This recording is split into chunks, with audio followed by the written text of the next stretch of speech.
So please answer the question for us. Why is it so controversial? We just spoke to Stephen Cohn, and he agrees. So what is your opinion on that? It is very controversial. I should just firstly distinguish between South Africa and the rest of the world, Right. and we'll get into that a bit later.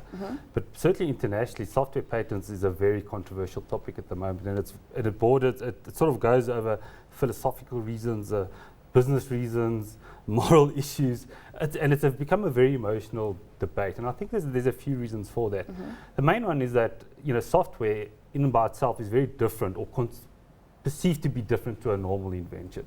A software you can get up and running literally within weeks or few months. Whereas traditional sort of inventions, which is what the patent system was aimed to protect. It would take months to get the thing up and running, to develop, to get a prototype. It was a far longer term project. Whereas with software, you can be in and out, up and running within a few weeks, and the lifespan of a typical software product may well only be a year or 2 or 3 years max before things keep changing.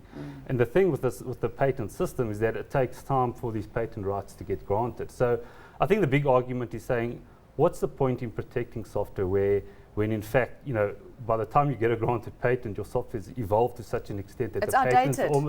is almost of no use. And I think there's a number of counters to that.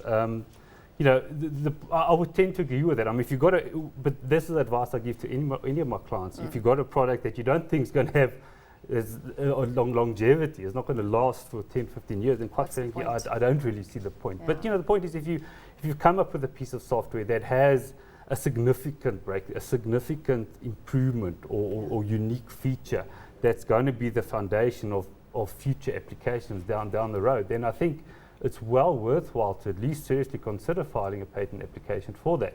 And if you decide not to, then you just need to at least be aware of the consequences of not. I'm not saying that you've got to go file patents for every single thing that you develop. It would simply be impossible. But you need to be smart. You need to be smart about your approach when it comes to IP and in particular with software patents. Right. And why you've said that it hasn't been tested in our South African courts. Yes. Why is that, Johnny? South Africa is a bit of a funny system because, as I mentioned in one of the earlier shows, it's just a registration system, so it just goes through to grant. And in South Africa, we aren't very litigious, and there's various reasons for that. In the US, in a big litigation case, you can walk away with millions of dollars in damages. In South Africa, it just doesn't work that way.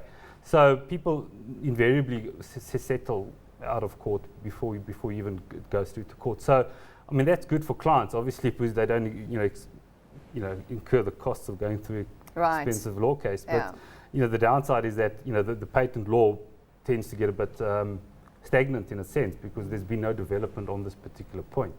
I've no doubt that in years to come that will change. But at the moment, it is a grey area. It certainly is a grey area.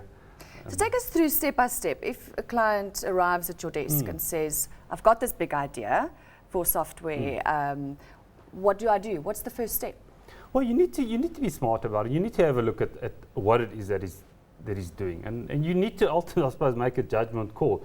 Is this a wow product? Is it a wow application? Does it look good? Is it particularly unique? And you would say that. You would say to a client, look, yes, it's going to work, or I'm not sure. Well, you would normally do some sort of homework and research. I certainly don't know. Well, none of us know everything about everything, but you need to do some homework, see what's been done before, what's he up against, who are the competitors, and really at the end of the day, you need to determine what's the step that he's actually made, and then you need to advise him, and then you got to say, okay, well, we can put in a patent for this. This is how we're going to protect it. These are the limitations to the protection. Yes. And then ultimately, the client must decide. And on that, take us through the limitations of this protection. Well, with patents, it all comes down to the drafting of claims at the end of a patent document. And certainly with software patents, the viewers out there must be very careful about making sure that it's drafted correctly, because software patents in particular have to be drafted in a very particular way. And there's various tests that have come out from around the world, in the States in particular, about how you need to draft these patents. So you need to draft it quite carefully. And then you have a look at it, and then you advise them on what you can and can't do. Some of the limitations, for example, with software, it may well just be a method, a way of doing something. And that has certain limitations, because you can only catch someone or stop someone from doing those particular steps. Whereas as opposed to a normal patent that would cover a product, for example, and it would be quite easy to see whether that person is selling that product. Right. So there's ups and downs in that way. I think to put it into context for us, share some examples of actual software patents that you've worked on.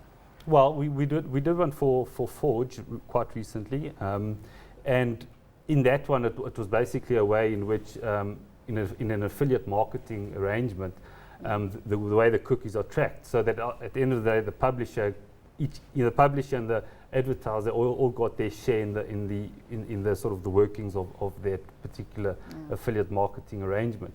The other one I've done quite recently is to do with software applications, and in particular antivirus applications on mobile devices. We all know about antivirus on your computer and your phone, computer and your laptop, etc. But nowadays, your smartphone is the new laptop. It is the new laptop, and no one really has sort of done that in a particular way. So yes, you get antivirus for smartphones, but what we did in particular is that the way we wrapped this particular software and delivered it out, so it becomes a very seamless, easy thing to install. You don't have to be a technical person to install this particular software. Because not everyone is. Correct. Johnny, thank you so much for sharing your thoughts with us.